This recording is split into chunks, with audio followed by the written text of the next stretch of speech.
SSC 2024 তোমরা যারা 2024 সালে এসএসসি পরীক্ষা দিবা তোমাদের তথ্য ও যোগাযোগ প্রযুক্তি বইয়ের অধ্যায় ভিত্তিক এমসিকিউ আমি ধারাবাহিকভাবে পড়াচ্ছি।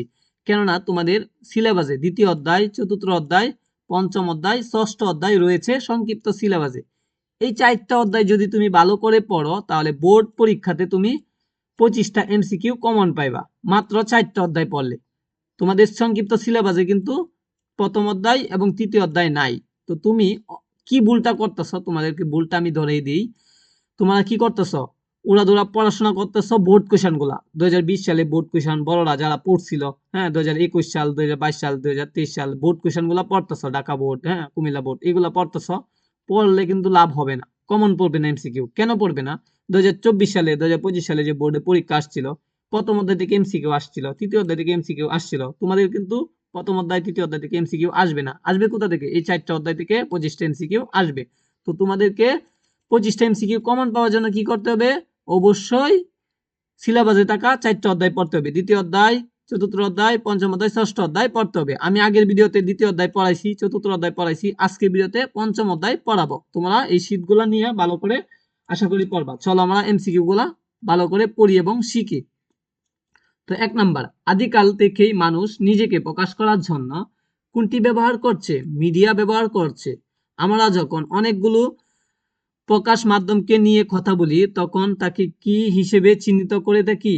মাল্টিমিডিয়া হিসেবে চিহ্নিত করে থাকি। এটার উত্তর হবে 1 নম্বরটা সঠিক। এরপর 3 নাম্বার, মাল্টিমিডিয়া মাধ্যমগুলো বহুদিক ব্যবহারের কারণ কি? সভ্যতা বিবর্তন ও প্রযুক্তির বিকাশ। আমরা এখন কোন যুগে বসবাস করি?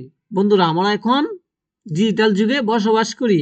এরপরে দেখো কোন যুগে বসবাস করায় আমাদের প্রকাশ মাধ্যম ধরন বদলে গেছে। ডিজিটাল যুগে বসবাস করায় প্রকাশ মাধ্যম কি হয়েছে? বদলে গেছে। এরপরে 6 নাম্বারটা, অ্যানালগ যুগের মিডিয়াগুলো সম্পর্কে কোনটি সঠিক? ডিজিটাল যুগের প্রধান প্রকাশ মাধ্যম নয়। এরপর 7 নাম্বার, অ্যানালগ যুগের পুরনো মিডিয়াগুলো এই যুগে কিভাবে ব্যবহৃত হচ্ছে? এটা হবে ব্যবহারের মাত্রা বদলিয়ে ব্যবহৃত হচ্ছে। অ্যানালগ যন্ত্রের পুরনো মিডিয়াগুলো কি যুক্ত হচ্ছে? মাল্টিমিডিয়া যন্ত্রের প্রোগ্রামিং করার ক্ষমতা। এরপরে ডিজিটাল যন্ত্রের বৈশিষ্ট্য কোনটি? প্রোগ্রামিং করার ক্ষমতা রয়েছে। এরপরে আমরা এখন বহু মিডিয়াকে তার বহুমাত্রিক ও প্রোগ্রামিং এর ক্ষমতার জন্য কি বলছি? এটা বলছি ইন্টারেক্টিভ মাল্টিমিডিয়া। এটাও কিন্তু ভালো করে পড়বা। এক কথায় মাল্টিমিডিয়া মানে কি? এটাও ভালো করে পড়বা। মাল্টিমিডিয়া মানে হলো বহুমাধ্যম। ওকে, বহু মাধ্যম যার সাথে ব্যবহারকারী যোগাযোগ করতে পারে তাকে কি বলে? তাকে বলা হয়ে থাকে ইন্টারেক্টিভ মাল্টিমিডিয়া। 13 নাম্বার, মানুষের বিভিন্ন প্রকাশের মাধ্যম সমন্বয় কোনটি? মানুষের বিভিন্ন মাধ্যম প্রকাশের সমন্বয় হলো মাল্টিমিডিয়া। আমরা অন্তত কয়টি মাধ্যম ব্যবহার করে নিজেদের মনের ভাব প্রকাশ করি? 3টি মাধ্যম ব্যবহার করে নিজেদের মনের ভাব প্রকাশ করি। 15 নাম্বার, রিঙ্কু তার ছোট বোনকে, হ্যাঁ মিতুকে মাল্টিমিডিয়ার একটি উদাহরণ দিতে চাই। এক্ষেত্রে সে কোন মাধ্যমটি নাম উল্লেখ করতে পারে? টেলিভিশনের নাম উল্লেখ করতে পারে। এরপরে দেখো ইন্টারেক্টিভ মাল্টিমিডিয়া কোনটি? Video games. এরপরে দেখো মাল্টিমিডিয়াকে সচরাচর কিসের সহায়তায় ধারণ ও পরিচালনা করা যায়? ডিজিটাল যন্ত্রের সাথে। মাল্টিমিডিয়া বিষয়বস্তু ধারণা ও পরিচালনা করার কোন কোন ইলেকট্রনিক যন্ত্রকে কখনো কখনো কি নামে চিহ্নিত করা হয়ে থাকে? মাল্টিমিডিয়া নামে চিহ্নিত করা হয়ে থাকে। এটাও কিন্তু একটাই। এরপরে 20 নাম্বার, কোনো একটি কর্মকাণ্ডকে কয়টি মাধ্যমে একসাথে ব্যবহার করাকে মাল্টিমিডিয়া বলে? 3টি।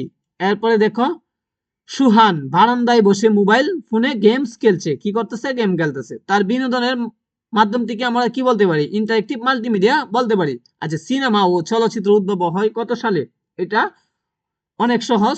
এটার উত্তর হবে 1895 সালে। এরপরে দেখো কোন শতাব্দীর শেষ দিকে মাল্টিমিডিয়া উদ্ভব হয় বা ঘটে? এটা হবে 19 শতাব্দীতে। আজকের দিনের মাল্টিমিডিয়া পূর্বপুরুষ বলতে কোনটিকে স্মরণ করতে হবে? সিনেমাকে স্মরণ করতে হবে। এরপরে দেখো 26 নাম্বার, মাল্টিমিডিয়া মাধ্যমগুলো বহুদিক ব্যবহার হয়ে আসছে। এটার উত্তর প্রথমটা এবং দ্বিতীয়টা সঠিক। 3 নাম্বারটা, শিক্ষার হার হ্রাসের কারণ। এটা কিন্তু ভুল, এই জন্য এটা হয় নাই। ঠিক আছে, যদি এটা সঠিক থাকতো তাহলে এটা উত্তর হতো। এরপরে দেখো 27 নাম্বারটা, অ্যানালগ যুগের মাল্টিমিডিয়া গুলো ডিজিটাল যুগে কি করছে? এই দুইটা সঠিক, বিভিন্ন মাধ্যমের সাথে একত্রে ব্যবহৃত হচ্ছে, ব্যবহারের মাত্রা বদলিয়ে দিচ্ছে। এরপরে দেখো 28 নাম্বারটা, বহু মাল্টিমিডিয়াকে আমরা ইন্টারেক্টিভ মাল্টিমিডিয়া বলছি। এটা উত্তর হবে 1 নাম্বারটা এবং 3 নাম্বারটা সঠিক, এই জন্য উত্তর হবে 2। এরপরে দেখো বর্তমান সময়ে ব্যাপকভাবে প্রচলিত শব্দ হচ্ছে, এটার উত্তর হবে মাল্টিমিডিয়া ও ইন্টারেক্টিভ মাল্টিমিডিয়া। প্রোগ্রামিং এটা হবে না। আচ্ছা, আমরা নিজেকে প্রকাশ করার ক্ষেত্রে ব্যবহার করি বর্ণ, চিত্র, তারপরে হলো শব্দ, এই তিনটা সঠিক। এরপরে দেখো বর্ণচিত্র শব্দ আমাদের সামনে আবির্ভূত হয়, এটার উত্তর হবে তিনটা সঠিক। তো তোমরা এগুলা ভালো করে পড়বা। আরেকটা বিষয় তোমাদেরকে বলে দিই, এটা হলো নিচের উদ্দীপক পড়ো, পরে কি করো 45 46 নাম্বারটা উত্তর দাও। এভাবে তোমাদেরকে একটা উদ্দীপক দিয়ে বলবে যে এই উদ্দীপক আলোকে কি করতে হবে, নিচের দুইটা এমসিকিউ উত্তর দিতে হবে। তো প্রথমে তুমি উদ্দীপকটা ভালো করে পড়বা, পড়ার পরে এখান থেকে দুইটা এমসিকিউ পরে উদ্দীপকের আলোকে উত্তর দিবা, তাহলেই হয়ে যাবে। তো আশা করি তোমরা বুঝতেছ। যেমন আজকে রিয়াদের স্কুল বন্ধ, সে ঘুম থেকে উঠে নাস্তা খেয়ে হোমওয়ার্ক করে এখন ভিডিও গেমস খেলছে। খেলায় বিভিন্ন কমান্ড দিতে সে 4 বাটনে একটি কিপ্যাড ব্যবহার করছে। এটার উত্তর দিতে হবে 39টা। রিয়াদ বিনোদনের মাধ্যমটি কোন প্রকার মাল্টিমিডিয়া? Interactive multimedia. উক্ত মাল্টিমিডিয়ার ক্ষেত্রে এটার উত্তর হবে তিনটা সঠিক। পছন্দ ইনপুট দেওয়া যায়, ইনপুট ছবি, শব্দ, ভিডিও যে কোনটা পাওয়া যায়। তারপর আরেকটি উদাহরণ হলো শিক্ষামূলক সফটওয়্যার। আচ্ছা, এটার উত্তর তিনটা সঠিক। তো এরপরে দেখি সবচেয়ে জনপ্রিয় ডিজিটাল যন্ত্র কোনটি? কম্পিউটার হলো সবচেয়ে জনপ্রিয় ডিজিটাল যন্ত্র। নিচের কোনটি গণনা যন্ত্র ও হিসাব নিকাশ করার যন্ত্র হিসেবে সমধিক পরিচালিত হয়ে আসছে? কম্পিউটার। বর্তমান কোন ক্ষেত্রে কম্পিউটার যন্ত্রটি ব্যাপকভাবে ব্যবহৃত হচ্ছে? লেখালেখির কাজে ব্যাপকভাবে ব্যবহৃত হচ্ছে। আরিফকে প্রতিদিন বিভিন্ন ধরনের লেখালেখির কাজ করা হয়, এক্ষেত্রে তার জন্য যন্ত্রটি ব্যবহার করা সবচেয়ে সুবিধাজনক। কম্পিউটার। এরপরে বিভিন্ন কাজ করার জন্য শুরুতে কম্পিউটার কয়টি মিডিয়া ব্যবহার করা হতো? একটি মিডিয়া। শুরুতে বিভিন্ন ধরনের কাজ করার জন্য কম্পিউটার কোন মাধ্যমটি ব্যবহার করত? বর্ণ ব্যবহার করত।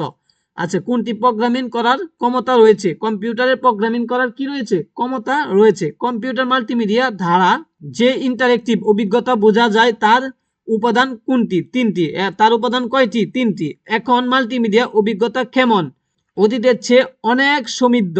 এরপরে দেখো 50 নাম্বার, সারা পৃথিবীতে এখন প্রচলিত ধারণা ও প্রচলিত যন্ত্রপাতিকে কোনটি দিয়ে স্থলাভিষিক্ত করার প্রবণতা দেখা দিচ্ছে? কম্পিউটার দিয়ে। সারা দুনিয়াতে টেক্সটের যাবতীয় কাজ এখন কোন যন্ত্রে হয়ে থাকে? কোন যন্ত্রের মাধ্যমে হয়ে থাকে? কম্পিউটার। আচ্ছা, এরপরে অফিস আদালত থেকে পেশাদারি মুদ্রা পর্যন্ত সর্বত্রই এখন কি ব্যবহৃত হচ্ছে? কম্পিউটার ব্যবহার হচ্ছে। মুদ্রা ও প্রকাশনায় কোনটি ব্যবহার নিরঙ্কুশ?